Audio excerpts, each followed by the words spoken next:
আমরা ঘটনাস্থলে উপস্থিত হয়ে দেখেছি রাস্তার মধ্যে বিভিন্ন মৃতদেহ পড়ে থাকতে, যাদের হয়তো হাত পা শরীরের বিভিন্ন অঙ্গ বিচ্ছিন্ন হয়ে গিয়েছিল। শরীরের ইউনিফর্ম খুলে তাদের মৃতদেহের উপরে বিছিয়ে দিয়েছিলেন। একটি মর্মান্তিক বিমান দুর্ঘটনার মাধ্যমে উত্তরাস্থ মাইলস্টোন স্কুল অ্যান্ড কলেজের দিয়াবাড়ি ক্যাম্পাসে একটি অনাকাঙ্ক্ষিত দুর্ঘটনা ঘটে যায়, যার মাধ্যমে আমরা অনেকগুলো কোমলমতি শিশুকে হারিয়েছি, যা কখনোই পূরণীয় নয়। এই দুর্ঘটনার যে আমার যে বাস্তব অভিজ্ঞতাটা আমি আপনাদের কাছে আসলে তুলে ধরতে চাচ্ছি।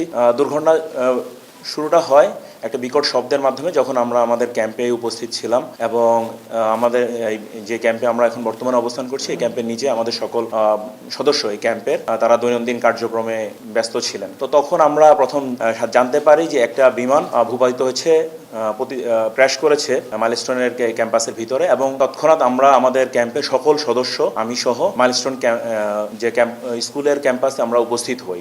এই ক্যাম্প থেকে ক্যাম্পাসের দূরত্ব 100 থেকে 150 মিটারের মতো, যার কারণে আমাদের উপস্থিত হতে খুব বেশি সময় প্রয়োজন হয়নি। তো আমরা উপস্থিত হওয়ার পরে সেখানে একটা হৃদয় বিদারক পরিস্থিতির সম্মুখীন হই। আমরা দেখতে পাই ছোট ছোট কোমলমতি শিশুরা, যাদের শরীরে যত স্কুলের ইউনিফর্ম ছিল পুড়ে গিয়েছে, তাদের শরীরে যে চামড়া সম্পূর্ণভাবে পুড়ে গেছে অথবা আংশিকভাবে পুড়ে গেছে, যেটা একজন মানুষ হিসাবে, একজন পিতা হিসাবে মেনে নেওয়া অত্যন্ত কঠিন ছিল। কিন্তু আমরা আবেগ, অনুভূতি এবং পেশাদারিত্বের সংমিশ্রণে চেষ্টা করেছি আমাদের এই কোমলমতি শিশুদেরকে উদ্ধার করার জন্য, এই দুর্যোগ থেকে জাতিকে উদ্ধার করার জন্য।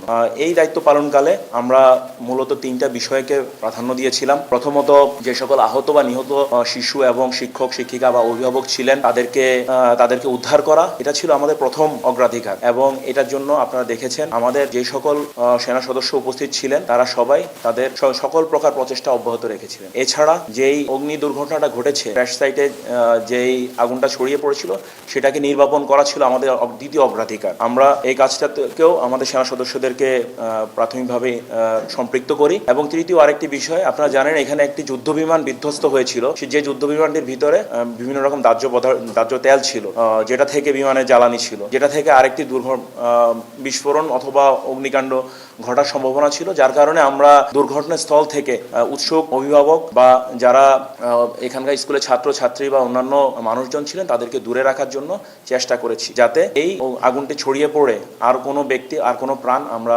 হারিয়ে না ফেলি। এক্ষেত্রে আমরা আমাদের সকল সেনা সদস্য, স্থানীয় পুলিশ, ফায়ার সার্ভিস এবং সর্বোপরি মাইলস্টোন স্কুল অ্যান্ড কলেজের শিক্ষার্থীদের আকুণ্ঠ সহায়তা পেয়েছি। মাইলস্টোন স্কুলের শিক্ষার্থীরা এবং শিক্ষকগণ এই কার্যক্রমে আমাদেরকে যথোপযুক্ত ভাবে সহায়তা করেছেন। সকলের সহায়তার কারণে আমরা আমাদের উদ্ধার কার্যক্রমটাকে বেগবান করতে পেরেছি। এবং এই উদ্ধার কাজে আমাদের